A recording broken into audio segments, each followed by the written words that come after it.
Stand on any street corner in London today, and you'll hear a dozen languages in as many minutes. Nearly 40% of Londoners were born outside the UK, making this one of the most diverse cities on Earth. But rewind 2,000 years, and you'd find marshland along a tidal river, barely inhabited, strategically useless to anyone except the Romans. What happened in between? Invasion, fire, plague, revolution. A small trading post that became the heart of an empire. A city burned to ash and rebuilt from stone. Through conquest and catastrophe, London kept growing, kept adapting, kept pulling people in from everywhere. For centuries, we've had to imagine what those earlier versions of London actually looked like. Artist sketches, faded engravings, descriptions in old journals. But now, using AI trained on historical imagery, we can take those original drawings and paintings and see them as they might have appeared in real life. The cobblestones, the crowds, the smoke rising from medieval chimneys. You're about to witness almost 2,000 years of history in one video. Sit back and relax as we journey through the incredible history of the capital of the United Kingdom, London. Let's go back to where it all began.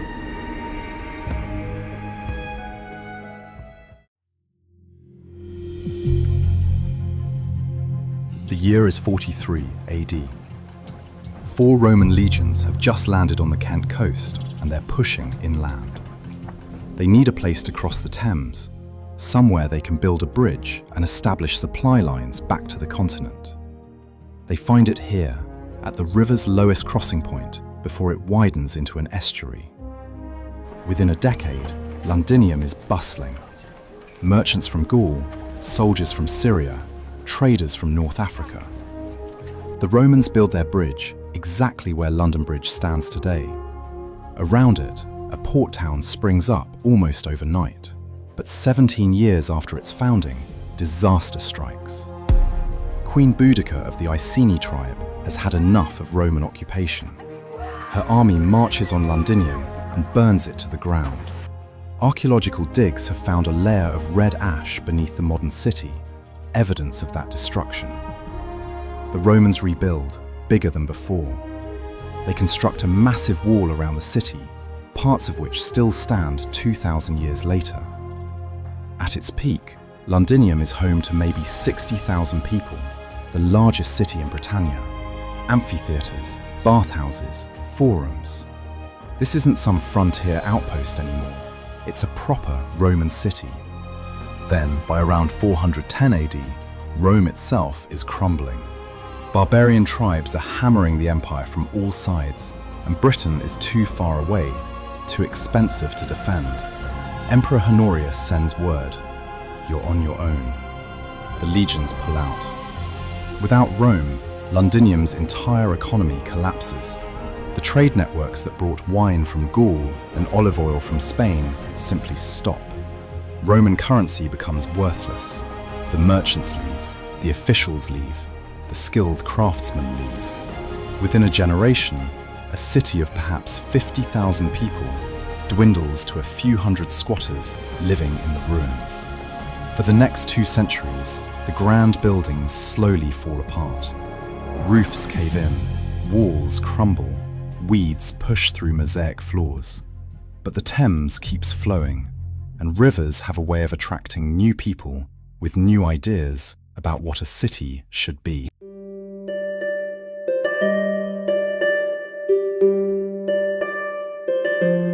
The Saxons who settle in Britain after the Romans leave don't particularly like cities. They're farmers, village people. They actually avoid the old Roman city, seeing it as haunted, cursed. One Saxon poet calls the ruins the work of giants. They can't imagine how mere humans could have built such massive structures. Instead, around the 670s, they build a new settlement about a mile west of the Roman walls. They call it Londonvic, London Trading Town. This is where modern Covent Garden and the Strand are today. If you're watching a performance at the Royal Opera House, you're sitting directly above Saxon London. By the early 700s, goods are flowing in from all over. Amber from the Baltic, millstones and wine jars from the Rhineland, pottery and metalwork from France and Germany. At its peak, Lundenvik might have 8,000 people living there. Not huge by Roman standards, but thriving. But then, the Vikings arrive. Starting in the late 8th century, Norse raiders keep hitting the settlement. These aren't just raids anymore. They're coming up the Thames in force. In 842, they sack Lundenvik completely. In 851, they do it again. King Alfred the Great finally has enough. In 886, he retakes London from the Danes and does something clever. He abandons Lundenvik and moves everyone back inside the old Roman walled city, which is much easier to defend. He repairs the ancient walls, recuts the defensive ditches. The city is now called Lundenburg, London Fortress. Lundenvik is left empty, gradually earning a new name, Eldvik, the Old Settlement. That name survives today as Aldwych, the curved street in central London. Over the next century and a half, the city changes hands multiple times between Saxon and Danish rulers. In 1016, King Canute, yes, the one from the legend about commanding the tide, makes London his capital. When Edward the Confessor becomes king in 1042, he builds Westminster Abbey just west of the city. That decision will shape London's geography forever. The city for commerce, Westminster for power. Edward the Confessor dies childless in January 1066, and England tears itself apart over who should rule next. Harold Godwinson is crowned king, but across the Channel, William, Duke of Normandy, claims Edward promised him the throne. In September, Harold has to march north to fight off a Norwegian invasion. He wins, but he's barely caught his breath when news arrives. William has landed on the south coast with 7,000 Norman soldiers. Harold rushes his exhausted army south and meets William at Hastings on October 14th. By nightfall, Harold is dead, and William has won England. On Christmas Day 1066, he's crowned King of England at Westminster Abbey. The Anglo-Saxon era is over. The Normans have arrived, and they're going to rebuild England in their own image, starting with London.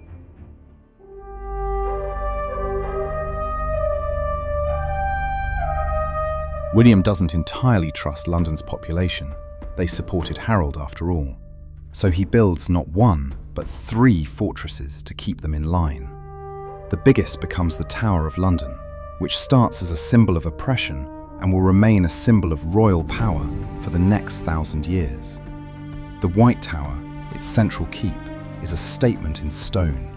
90 feet high, walls 12 feet thick in places.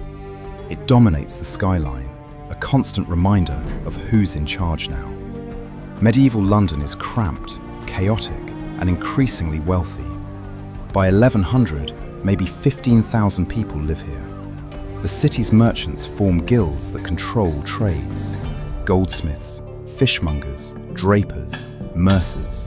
These guilds become so powerful that the king has to negotiate with them. In 1215, when the barons force King John to sign the Magna Carta, London's support is crucial. The city extracts its own concessions: the right to elect its own mayor, freedom from arbitrary taxes. London Bridge, rebuilt in stone between 1176 and 1209, becomes a city unto itself. It takes 33 years to build. Shops and houses line both sides. The bridge has a chapel, a drawbridge, even heads of traitors displayed on spikes as a warning.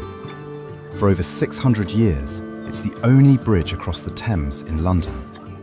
Then, in 1348, ships arrive at London's docks carrying rats, and on those rats, fleas. And in those fleas, Yersinia pestis, the Black Death. Within 2 years, somewhere between a third and half of London's population is dead. The city that had grown to maybe 80,000 people is suddenly half empty. Entire streets are abandoned. Bodies pile up faster than they can be buried. Mass graves are dug in fields outside the city walls. The city recovers slowly. By the late 14th century, London is growing again. But tensions are rising too. In 1381, peasants and workers march on London, demanding an end to serfdom and unfair taxes. Wat Tyler leads them. They storm the Tower, execute the Archbishop of Canterbury, burn the palace of John of Gaunt. The teenage king Richard II meets with them, makes promises. The peasants' revolt is ultimately crushed. Tyler is killed, the leaders hunted down and executed. But it terrifies the ruling class. The common people of London have discovered their power, and they won't forget it.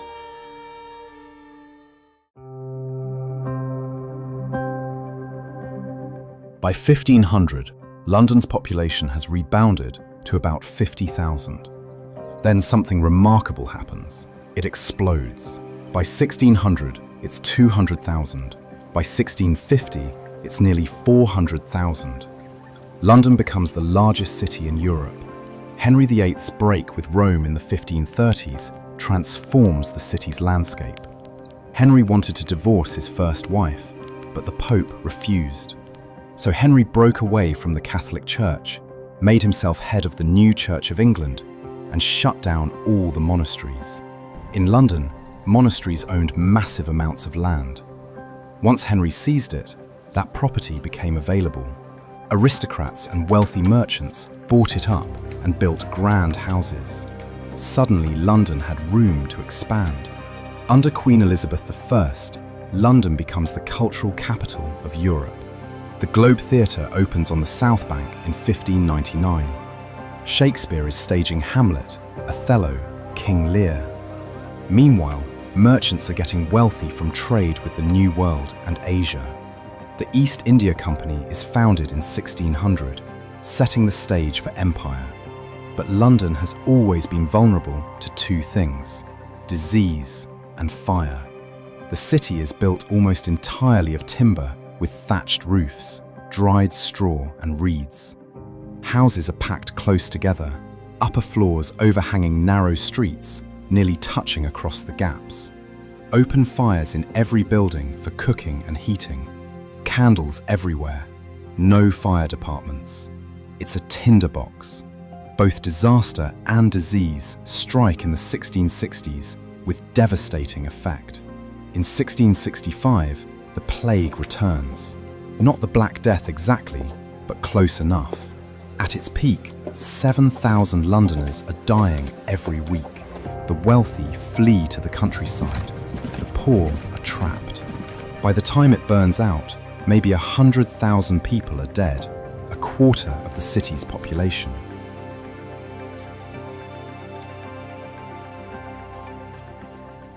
The following year, on September 2nd, 1666, a fire starts in a bakery on Pudding Lane. It's been a hot, dry summer. Strong winds are blowing. The fire spreads faster than anyone thought possible. For 4 days, London burns. 85% of the city within the walls is destroyed. 13,000 houses gone. 87 churches, including the old St. Paul's Cathedral. Remarkably, only about 6 people die in the fire itself, but 100,000 are left homeless. Christopher Wren sees an opportunity. He proposes a completely new city plan. Wide boulevards, classical architecture, open squares. It's an enlightened vision, and it's almost completely rejected. Property rights are too complicated, rebuilding too urgent. Most streets follow their medieval patterns, but the city is rebuilt differently. New building regulations require brick and stone instead of timber and thatch, far more resistant to fire. And Wren does get to rebuild St. Paul's Cathedral. The new one, with the iconic dome, takes 35 years to complete. It's still there, dominating the skyline, one of the few buildings to survive the Blitz centuries later. 18th century London is the centre of the Enlightenment. Coffee houses become the internet of their day, places where ideas and news spread rapidly. Lloyd's Coffee House becomes Lloyd's of London, the insurance market. Jonathan's Coffee House becomes the London Stock Exchange. London is also becoming the capital of an empire. In 1735, Robert Walpole becomes the first Prime Minister to live at 10 Downing Street, which will remain the official residence for centuries. George III buys Buckingham House in 1761 as a private residence for his family. It will eventually become Buckingham Palace. The city is expanding physically too. Westminster Bridge opens in 1750, finally giving London a second crossing after 6 centuries with only London Bridge. Blackfriars Bridge follows in 1769. After the defeat of Napoleon in 1815, Britain is the dominant world power, and London is where the money flows. Banks, trading houses, shipping companies. Wealth is pouring in from India, the Caribbean, Africa. Then comes the Industrial Revolution, and London transforms yet again. Factories, railways, mass production. In 1801, London has just over 1 million people. By 1851, it's 2.5 million.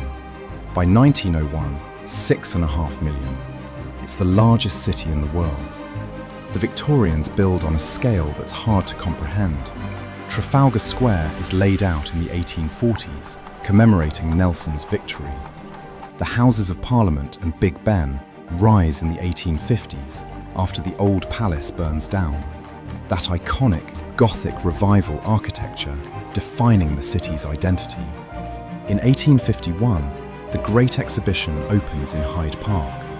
The Crystal Palace, a massive structure of iron and glass, showcases Britain's industrial dominance to the world. 6 million people visit. It's a moment of supreme confidence, Britain at the peak of its power. The sewage system, still in use today, built by Joseph Bazalgette after the Great Stink of 1858, when the Thames became so polluted, Parliament had to shut down. Bazalgette's sewers finally fixed the problem, channeling waste away from the river. The Underground, the world's first subway system, opening in 1863. The Tower Bridge, an engineering marvel completed in 1894. But Victorian London is also a city of brutal inequality. The rich live in Mayfair and Belgravia in extraordinary comfort. The poor are crammed into East End slums. Cholera outbreaks killed tens of thousands in the 1830s and 1840s. Entire neighbourhoods wiped out by contaminated water. It takes a doctor named John Snow proving in 1854 that cholera spreads through water, not air, before anyone fixes the problem. Crime is rampant.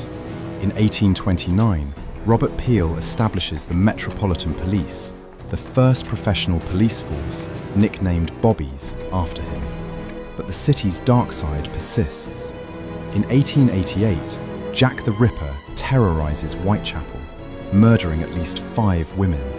He's never caught. The case becomes infamous, a symbol of Victorian London's dangerous underbelly. Charles Dickens writes about it all. The workhouses, the slums, the children working in factories. The contrast between the world's wealthiest empire and its desperate poor, all compressed into the same city.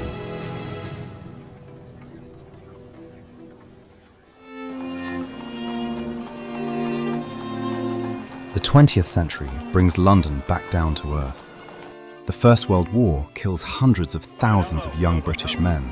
However, London's main infrastructure survived. But the Second World War brings the war directly to the city, the Blitz. Between September 1940 and May 1941, German bombers hit London almost every night. Entire neighbourhoods are levelled. St Paul's Cathedral miraculously survives. photographs showing it standing defiant amid the smoke and flames.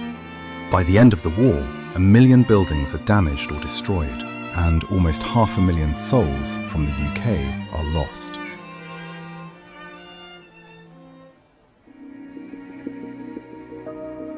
Post-war London is broke, bombed out, exhausted. The empire is collapsing. India gains independence in 1947. Rationing continues into the 1950s. Fog and coal smoke are so thick that in 1952, the Great Smog kills 12,000 people in just 5 days. But London rebuilds, again. The 1951 Festival of Britain, held on the South Bank, signals a new beginning. Brutalist towers rise from the rubble. The welfare state expands. And crucially, people start arriving from former colonies.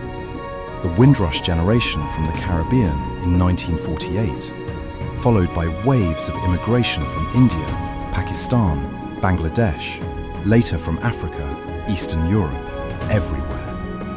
The 1960s bring a cultural explosion. Swinging London, the Beatles, the Rolling Stones, Carnaby Street, Mary Quant. For a moment, London feels young again. The next few decades are rockier. Economic decline, strikes, terrorism from the IRA. By the 1980s, the Docklands are abandoned, the East End is neglected. Then comes massive redevelopment.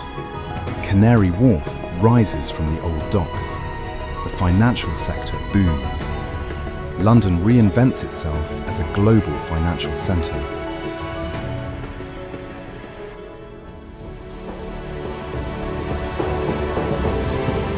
The 21st century starts with the Millennium Dome, an expensive flop that later becomes the O2 Arena. But London keeps growing. The 2012 Olympics transform East London, bringing investment and infrastructure. The city passes 9 million people, the most since before World War II. Modern London is defined by its diversity. Over 300 languages are spoken here. Entire neighbourhoods have their roots in different parts of the world. Brixton's Caribbean culture, Southall's South Asian community, Chinatown, Turkish Dalston, Polish Hammersmith. You can eat food from any country, hear music from any tradition, find a community from anywhere. The skyline keeps changing. The Shard, the Gherkin, the walkie-talkie building. Traditional architecture sits alongside glass and steel towers. It's controversial, constantly debated, but it's happening. London has survived Roman withdrawal, Viking raids, the Black Death, the Great Fire, the Blitz. Each time it rebuilds, each time it adapts, each time it pulls in new people with new ideas. That's what makes London, London. It's messy, crowded, expensive, complicated, and it's been that way for 2,000 years. Thanks for watching. Creating videos like this takes an enormous amount of research and time. It's mainly a passion project for me, piecing together thousands of years of history into one story. If you enjoyed this journey through London's evolution from Roman marshland to global metropolis, I'd really appreciate it if you'd hit the like button and subscribe for more deep dives into history. And let me know in the comments, what city would you like to see next? As always, we'll see you in the past.